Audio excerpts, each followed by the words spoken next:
Benci mungkin bukan kata paling tepat untuk merepresentasikan apa yang dirasakan para musisi kancah rock lintas generasi terhadap lagu hits yang mereka ciptakan sendiri. Karena aku pikir ya, tidak ada satupun dari musisi ini yang dengan sadar sengaja bikin lagu lalu kemudian diniatkan untuk dibencinya. Tapi anggap saja, kebencian artistik yang dirasakan para musisi ini itu baru muncul belakangan seiring dengan berjalannya waktu karena di-trigger berbagai hal. Semisal rasa bosan yang menyeruak sebab bertahun-tahun dituntut terus-menerus menyanyikan lagu yang itu-itu saja, padahal tiap tahun mereka merilis katalog baru yang tak kalah atau malah lebih bagus ketimbang lagu lamanya. Atau mungkin mereka sebel harus terjebak romantisme penggemar yang menginginkan mereka tak boleh beranjak dari kejayaan lampau.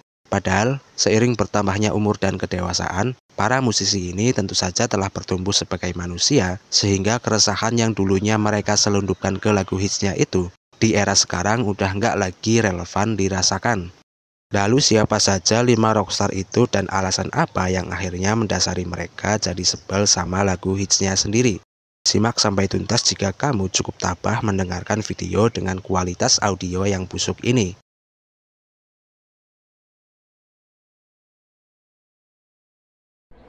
Tonight we're playing this song for the last time for a very long time.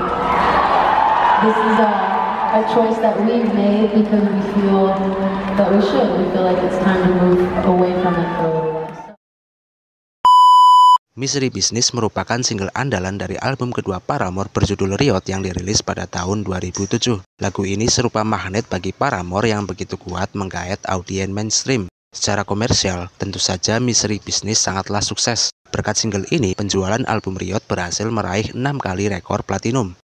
Misery Business ditulis oleh Hayley Williams, vokalisnya Paramore, saat dirinya berusia 17 tahun. Dan tidak bisa dipungkiri adalah sebuah prestasi yang mengagumkan bagi Hayley, mengingat bagaimana lagu yang ditulisnya pas masih gadis belia itu oleh banyak orang diamini sebagai lagu yang barangkali tidak berlebihan rasanya jika disebut sebagai lagu pop punk yang sempurna. Selama bertahun-tahun sejak kali pertama dirilis, Hayley Williams sebetulnya enjoy-enjoy saja membawakan Misery Business di atas panggung. Sama sekali tidak ada masalah berarti sampai kemudian, seiring dengan berjalannya waktu, seiring dengan semakin bertambah matang usianya, juga saat kedewasaannya dipertebal dengan lapisan set pemikiran akan prinsip-prinsip tertentu yang diadopsi Hayley sebagai kebenaran, tibalah pada kisaran tahun 2015, di mana Hayley Williams yang saat itu berusia 27 tahun, mulai merefleksi ulang lagu hits yang ditulisnya pas masih bau kencur. Hasil dari refleksinya membawa Hayley pada kesimpulan, aku udah nggak relate dengan Misery Business. Sebab Hayley merasa agak aneh rasanya bagi orang seusianya untuk terus-menerus menyanyikan sebuah lagu yang memuat kisah seorang gadis remaja yang bangga merebut pacar orang lain. Apa yang menjadi keresahan dari lirik Misery Business kini udah nggak relevan lagi untuk dirinya yang beranjak dewasa. Terlebih lagi, sebagai seorang feminis yang bangga, Hayley menjadi muak sendiri dengan apa yang dulu ditulisnya. Sebab beberapa part dari lirik Misery Business setelah ditelisik ulang malahan terdengar seperti menciderai apa yang diperjuangkan oleh feminis seperti dirinya. Bait lirik yang dimaksud ada pada vers kedua yang berbunyi,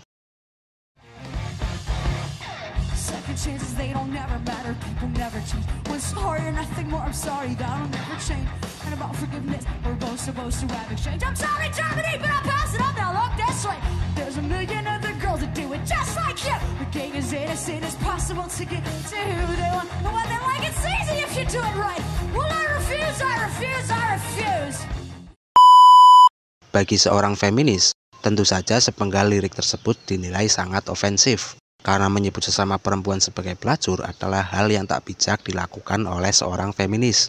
Yang semestinya dilakukan feminis adalah woman support woman, bukan malah menjatuhkan citra perempuan dengan perilaku slut shaming.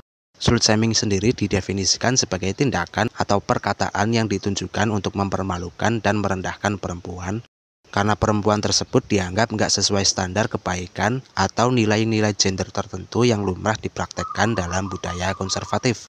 Contoh sederhananya seperti lirik Misery Business barusan, menyebut sesama perempuan sebagai pelacur atau jalang. Dalam blog pribadinya, vokalis Paramore itu merespon komentar seseorang yang mengatakan bahwa Hayley nggak layak disebut sebagai feminis yang baik karena dia nulis lagu Misery Business yang liriknya terang-terangan mendiskreditkan perempuan. Hayley membela diri dengan menuliskan, mungkin benar aku bukan seorang feminis yang baik, Tapi, aku seorang feminis yang bangga. Kalau soal lagu Misery Business, sebetulnya aku udah sejak lama nggak relate sama lagu itu. Harus kuakui memang, kata-kata dalam lirik itu ditulis pas aku masih 17 tahun dan ya memang dari perspektif yang sangat sempit. Tapi lagu itu nggak ada maksud untuk menjadi semacam pernyataan filosofis. Itu hanyalah halaman diary tentang pengalaman yang aku rasakan sebagai gadis SMA. Pada tahun 2018, dalam konser yang digelar di Nashville Municipal Amerika, Hailey memberi pengumuman bahwa malam itu adalah terakhir kalinya bagi Paramore untuk membawakan lagu Misery Business. This is to every bad decision that led us here. This is to all the embarrassing things you might have said, but we owned up to it and we grew and we grew. Selama 39 tahun berkiprah, sejak 1985 hingga kini, Radiohead telah menelurkan 9 album studio dengan lebih kurang 160 lagu yang mereka ciptakan. Tapi, ada seorang poser seperti saya yang taunya cuma, lagunya Radiohead itu cuma.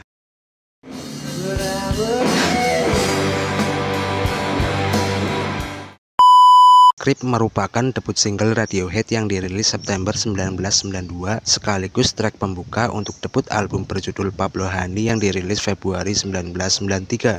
Pada mulanya, rilisan perdana Radiohead tersebut tidak menunjukkan tanda-tanda kesuksesan yang signifikan.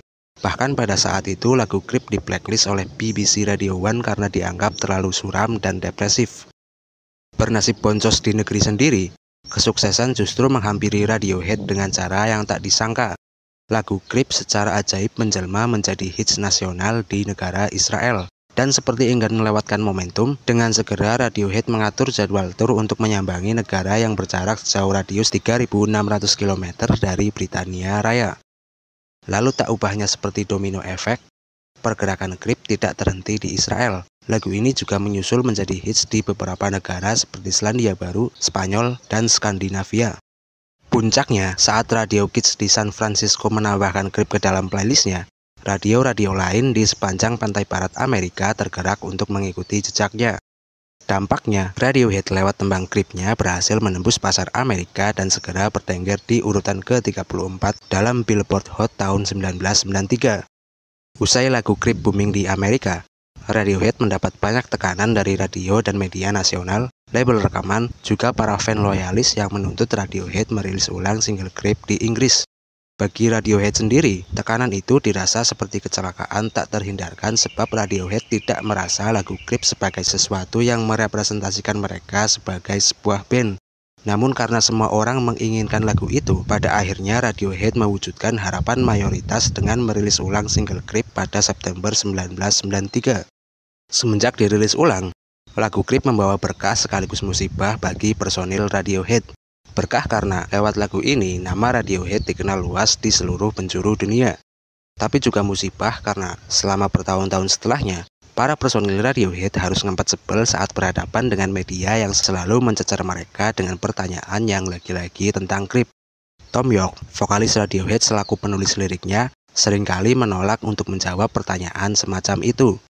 Seperti saat pembawa acara MTV 120 Minutes menanyakan lagu Creep itu tentang apa, entah iseng mau meledek atau emang karena berubah pikiran, Thom Yorke menjawab, Well, Creep's about,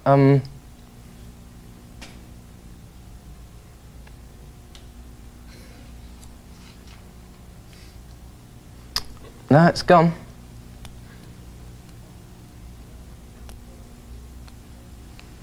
Stop the tape. Oh, okay. Now I get it. Oh, okay. Bagi Yorke pribadi, dia tidak menganggap Creep sebagai lagu yang bagus. Dalam wawancaranya bersama majalah Rolling Stone tahun 1993, Yorke menuturkan, "Saya tidak terlalu senang dengan liriknya. Saya pikir itu sangat jelek."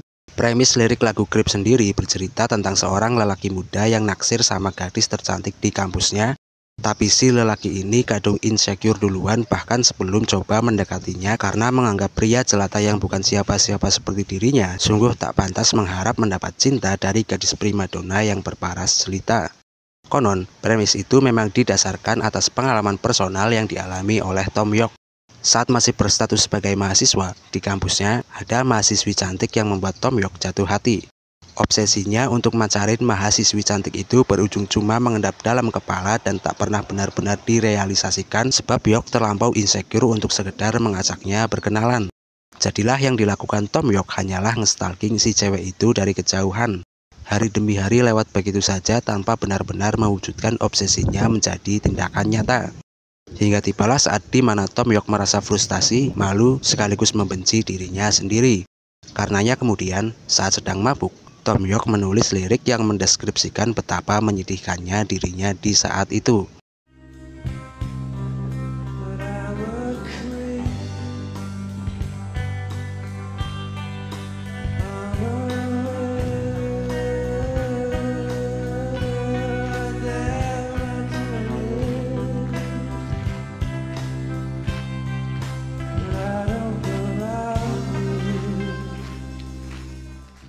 Bagi personil Radiohead, lagu Creep seperti batu sandungan yang menjegal pertumbuhan mereka secara musikal.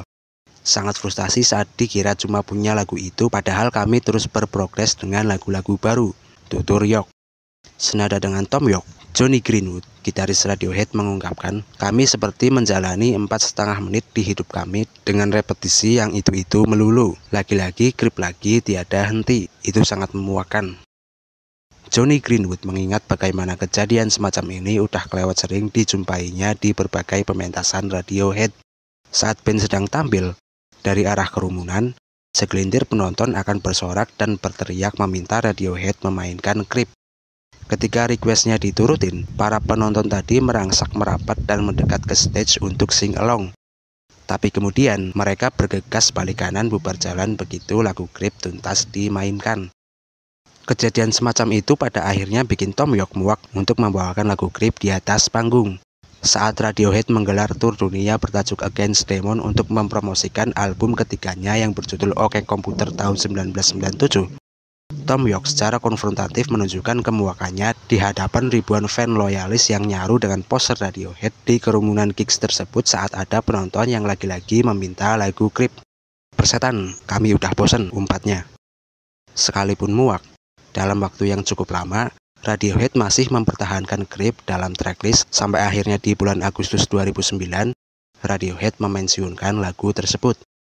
Lalu saat Radiohead menggelar pementasan di Prancis dalam rangka tur promosi album A Moon Shaped Pool yang dirilis tahun 2016, deja vu seperti menghampiri mereka. Tom York mendengar teriakan dari kerumunan yang merequest lagu Creep. Beda cerita dengan saat dirinya di tahun 1997 yang kebakar emosi lalu frontal mengumpat ke penonton. Kali ini Tom York yang udah cukup berdamai dengan banyak hal, dengan begitu wise pria gondrong paruh baya dengan brewok tipisnya itu mengatakan, "Kami persembahkan ini khusus untuk mas-mas kocak yang teriak-teriak Creep di belakang sana."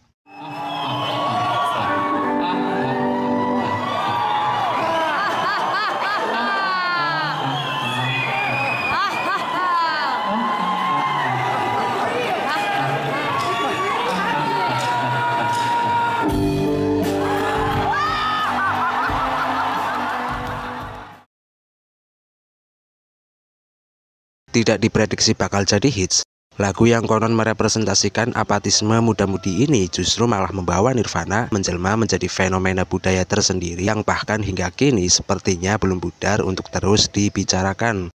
Smell Like Teen Spirit adalah track pembuka untuk album kedua Nirvana bertajuk Nevermind yang dirilis tahun 1991. Seperti yang pernah dibahas di video ini, judul lagunya diilhami dari grafiti yang dicoretkan oleh vokalisnya Bikini Kill, Kathleen Hanna, di kamar apartemennya Kurt Cobain di mana cewek feminis rebel itu menuliskan "Kurt Smell Like Teen Spirit". Pembahasan selengkapnya mengenai latar belakang cerita di balik lagu Smell Like Teen Spirit silahkan kamu tonton di video tersebut. The song is called Smells Like Teen Spirit.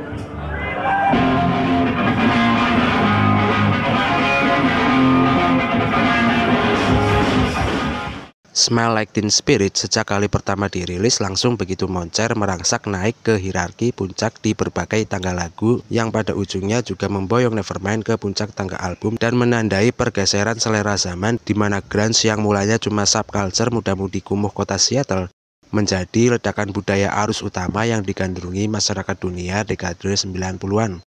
Selain itu, begitu banyak prestasi juga diraih lagu ini. Beberapa di antaranya seperti 2 kali memenangkan Best Single dari NME Awards, memborong 2 piala dari 4 yang dinominasikan dalam MTV Video Music Awards 1992, 2 kali berturut-turut masuk 10 besar pemeringkatan 500 lagu terbaik sepanjang masa versi majalah Rolling Stone, dinobatkan sebagai lagu nomor 1 yang paling ikonik sepanjang masa oleh Goldsmiths University of London, masuk ke Rock and Roll Hall of Fame dan dilantik ke Grammy Hall of Fame, serta sederet prestasi membanggakan lainnya. Dengan segala pencapaian Smell Like Teen Spirit yang beberapa di antaranya didapat saat Kurt Cobain masih hidup, sebagai pihak eksternal yang hanya menilai dari perspektif yang wah-wahnya saja, menurutku sudah semestinya Kurt Cobain berbangga atas semua achievement itu. Tidak ada sedikitpun alasan untuk membenci lagu yang nyatanya disukai dengan sebegitu dipuja-puji jutaan orang di seluruh dunia. Tetapi mengapa Kurt Cobain seringkali menolak atau setidaknya mengacau di panggung saat Nirvana diminta bawain Smell Like Teen Spirit? Kalau menurut Dave Grohl, drummer Nirvana yang wajahnya mirip kayak vokalisnya Foo Fighter ini, beliau mengatakan, "Kurasa Kurt Cobain pengen juga albumnya terjual 20 juta dan Nirvana jadi band rock paling ngetop di dunia. Tapi saya kira dia nggak ingin menanggung beban dan tekanan yang menyertai kepopulerannya. Saya yakin dia sama sekali nggak menyadari adanya beban itu, dan memang ya nggak ada juga yang paham seberapa ngerinya Price of Fame itu, termasuk saya sendiri." Benar bahwa sebagai seorang seniman, Kurt Cobain tentu menginginkan karyanya diapresiasi oleh banyak orang, karena nggak ada seni yang nggak pengen dirayakan. Berdiri di atas panggung, menyanyikan dengan bangga lagu yang diciptakan sendiri, lalu semua penonton ikut bernyanyi bersama adalah hal-hal yang diidam-idamkan oleh nyaris semua pemusik di belahan dunia manapun. Itu pula yang terpikirkan oleh Kurt Cobain saat dia meracik tembang Smell Like Teen Spirit. Saat diwawancarai oleh David Fricke tahun 1994, Kurt Cobain mengatakan bahwa dia punya ambisi pengen bikin lagu pop yang ultimate, yang ketika dirilis, lagu itu jaminan bakal ngehits. Lagu pop yang dimaksud itu seperti lagu-lagunya Pixies, band idolanya Kurt Cobain. Harus kuakui memang, secara teknikal, memang aku mencoba untuk menjiplak Pixies. Karena ketika kali pertama dengerin Pixies, aku merasa punya ikatan batin mendalam dengan band tersebut sehingga rasa-rasanya mestinya aku bergabung ke band itu, atau setidaknya ya aku pengen bikin band cover terus bawain lagunya Pixies, ungkap Kurt Cobain. Lalu ketika Kurt Cobain mencoba bikin lagu pop ultimate-nya bersama Chris Novoselic dan Dave Grohl di Tacoma, mereka meramu musik dengan mengacu dinamika nada ala Pixies, di mana diawali dengan ritme yang pelan menenangkan untuk kemudian menghentak dengan keras dan lantang. Dan apa yang diambisikan serta diupayakan Kurt Cobain untuk bikin lagu pop yang ultimate, itu berhasil diwujudkan dengan terciptanya Smell Like Teen Spirit yang dengan terengginas menarik Nirvana dari suramnya nasib kemelaratan yang membayangi musisi underground menuju wanginya popularitas mainstream.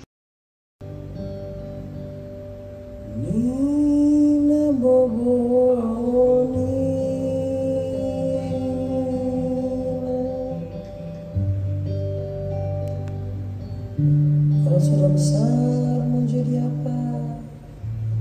Kalau sudah apa lantas kenapa bagaimana dengan siapa di mana Nina? Oh Nina. Apa yang disenandungkan Jason Ranti tersebut, kurasa sedikit banyak dialami oleh Kurt Cobain. Sebab setelah sukses besar, terkenal, berlimpah uang dan dielu-elukan, Kurt Cobain justru merasa begitu hampa. Keterkenalan itu nggak bikin dirinya bahagia. Kurt Cobain tertekan di belenggu popularitas dan seringkali kewalahan sendiri menghadapi perasaan janggal yang sulit dideskripsikan di batinnya saat mengetahui bahwa ribuan poster FOMO ini tiba-tiba memujanya, mengagung-agungkan musiknya padahal mereka sama sekali nggak ngerti esensinya dan datang ke konser cuma karena Nirvana lagi ngetren aja. Aku benar-benar ingin melempar gitarku lalu cabut dari panggung. Aku nggak bisa berpura-pura senang saat memainkan lagu itu, ucap Kurt Cobain. Kesimpulan yang bisa ditarik, menurutku Kurt Cobain bukan benar-benar membenci Smell Like Teen Spirit.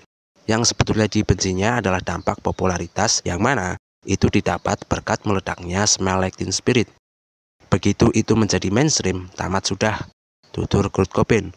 Lebih lanjut, Kurt Cobain memaparkan, semua orang hanya fokus ke lagu itu, padahal ada begitu banyak lagu lain yang kutulis yang sama atau bahkan lebih bagus ketimbang Smell Like Teen Spirit. Kurt Cobain memberi contoh lagu Drain You misalkan.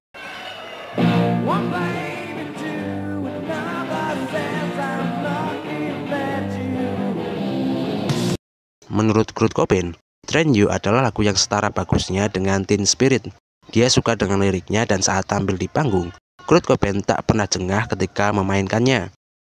Tapi mungkin jika Drain You sepopuler Teen Spirit, kurasa kecintaanku pada lagu itu juga menguap, pungkasnya. Barangkali ada di sini segelintir orang yang dulunya pas baru banget belajar main gitar, obsesi yang terbesit di benaknya adalah kalau pengen bikin tongkrongan terkesan, ketimbang repot-repot belajar chord dasar sampai bikin jemari tangan terkikis dan kapalan, mending langsung aja ngapalin petikan mainin intro ini. Aku belajar gitar pertama, Mas. Sweet Child O' Mine. Coba. Iya, Susah lo itu. Itu salah dong. Main lu berantakan banget itu. Terlepas dari apapun kecenderungan preferensi musik seseorang, mau itu kontrasnya sejomplang antara kubu Black Flag dengan Blackpink, atau sekalipun misal orang itu nggak pernah tahu akan kiprah band bernama Guns N' Roses, seminimal-minimalnya minimal, kurasa dia pasti langsung ngeh itu lagu apa jika nada intro tadi mengalun dan menembus kupingnya. Karena ya, nada intro barusan tak dapat disangkal betapa populernya. Sweet Child O' Mine milik Guns N' Roses adalah salah satu lagu dengan nada intro paling ikonik sepanjang masa. Sweet Child O' Mine sejatinya bukanlah track yang direncanakan menjadi senjata andalan bagi Guns N' Roses untuk meledakkan debut album berjudul Appetite for Destruction yang dirilis tahun 1987. Lagu ini malahan ditempatkan di urutan ketiga dari side R, yang mana merupakan side kedua dari album tersebut. Tetapi, lagu yang mulanya tidak diharapkan untuk menjadi perwajahan Guns N' Roses, justru dengan begitu masif berhasil menaikkan penjual Appetite for Destruction. Sebab sekalipun kepiawaian personel Guns N' Roses dalam meramu lagu-lagu yang menonjolkan skill bermusik yang ciamik telah dipresentasikan dengan paripurna lewat album tersebut, nyatanya di awal perilisan, Appetite for Destruction terbilang tidak begitu menarik perhatian banyak orang. Para personel Guns N' Roses sendiri di era itu juga udah nerimo ing pandum, menelan pahitnya fakta berupa debut album mereka sepertinya nggak laku di pasaran.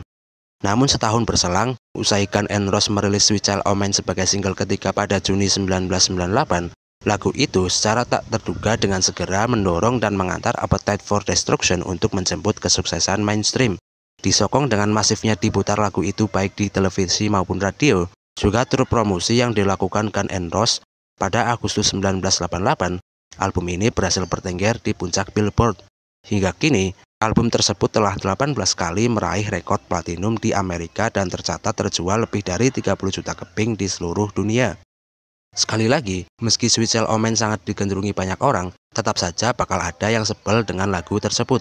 Dan sedikit agak ironis, orang yang sebel dengan lagu ini justru adalah sosok yang meracik lick intro gitar ikonik tersebut, yakni Saul Hudson alias Slash. Gitaris Guns N' Roses itu pernah mengatakan, "Saya membencinya selama bertahun-tahun." Setidaknya ada dua alasan yang bikin Slash nggak suka sama lagu ini.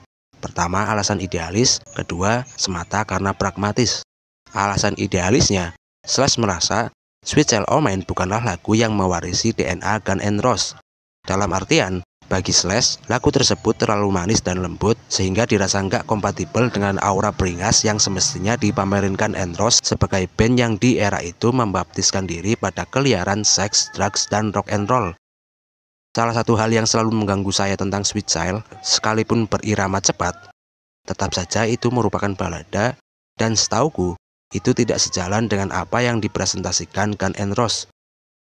Alasan pragmatisnya, ini berkaitan dengan lifestyle buruk yang dulu dipeluk erat oleh Slash saat dirinya masih jadi pemabuk berat sekaligus pemadat.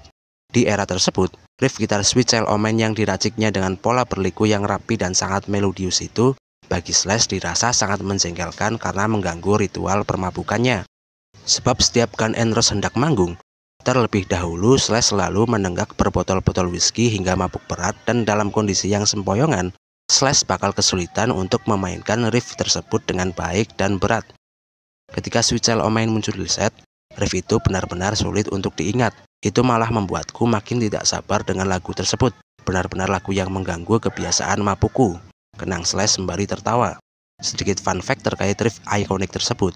Banyak orang tadinya mengira bahwa Slash menemukan nada intro itu saat dia sedang melakoni rutinitas berlatih atau pemanasan melayahkan kemampuan fingerstyle-nya. Namun saat diundang ke Edi Trang Podcast, Slash membeberkan fakta yang menghancurkan asumsi populer tersebut.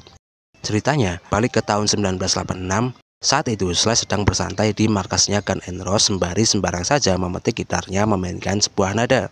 Izzy Stradlin yang mendengarnya bergegas menghampiri Slash dan bertanya, "Hei, apa itu tadi?" Slash menghentikan permainan gitarnya dan menjawab, "Entahlah, ngasal saja Bung. Coba mainin lagi Slash," pinta Izzy. Slash mengiyakan dan petikan melodinya itu kemudian ditimpalin sama ritme gitarnya Izzy.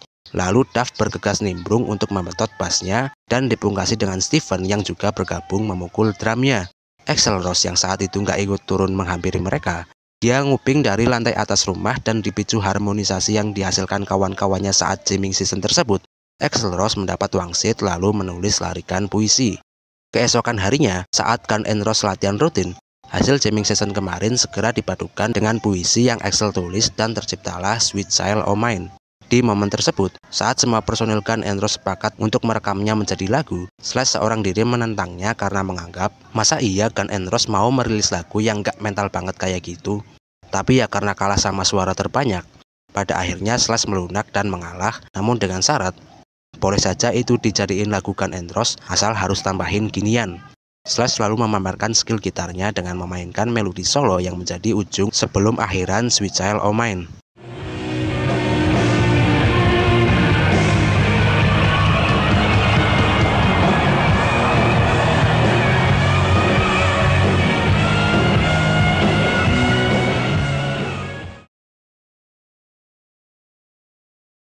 Kalau menurut hasil polling bertajuk The Fans Top 10 yang dilakukan oleh Spike Nassy dan Michelle Lewis untuk bukunya yang berjudul The 100 Best Beatles Song Uninformed Fans Guide, dikatakan bahwa lagu The Beatles yang mendapat suara terbanyak dipilih oleh Beatlemania sebagai lagu yang terfavorit adalah lagu Let It Be.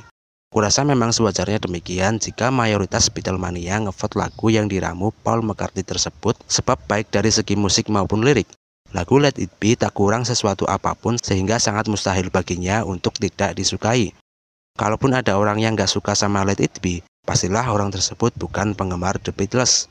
Dan sepertinya, dulu di masa internet belum semasif sekarang, kurasa penggemar Beatles mungkin sedikit kaget pas tahu faktanya bahwa sosok yang terang-terangan mengaku sebelnya bukan main sama lagu Let It Be adalah the one and only John Lennon. Kenapa John Lennon membenci lagu Let It Be? Jika menggali jauh ke dalam untuk mencari sebabnya, kita bisa menemukan akarnya berasal dari sentimen personal John Lennon terhadap Paul McCartney. Selama rentang waktu 1968 hingga 1970, bisa dibilang hubungan internal antara personil The Beatles sedang tegang dan meregang. Tidak termasuk Ringo Starr yang netral, selama periode waktu itu nyaris semua personil The Beatles terlibat perang dingin saling mengadu gagasan kreatif siapalah yang paling layak diutamakan untuk dimuat menjadi materi di albumnya The Beatles. Sekalipun kala itu George Harrison juga moncer dengan lagu-lagunya yang makin berkualitas, tetap saja perang gagasan paling sengit terjadi di antara dua sosok yang paling kesorot sebagai wajahnya The Beatles, Lennon versus McCartney. Pertikaian yang semulanya sebatas perbedaan arah kreatif, lambat laun bersemi menjadi benih-benih kebencian yang membuat keduanya saling bermusuhan. Lennon benci McCartney, McCartney benci Lennon. Sehingga disebabkan oleh sentimen kebencian semacam itulah yang mendasari John Lennon untuk tidak menyukai lagu apapun yang ditulis McCartney selama periode tersebut. John Lennon kerap kali meledek racikan musik yang digarap oleh McCartney sebagai granny sheet musik.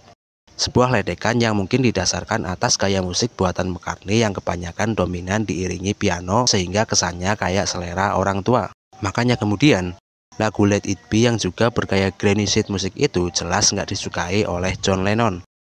Dan konon kabarnya, saat McCartney memainkan pianonya menyanyikan refren lagu Let It Be untuk kali pertama di hadapan punggawa The Beatles, John Lennon hanya diam dan menunjukkan ekspresi meringis. Selain karena aransemen musik yang baginya udah ketinggalan zaman, John Lennon juga menganggap lagu Let It Be itu nggak Beatles banget. Lennon menuding bahwa lagu Let It Be lebih seperti lagu yang awalnya dibuat McCartney untuk side projectnya yang bernama Wings.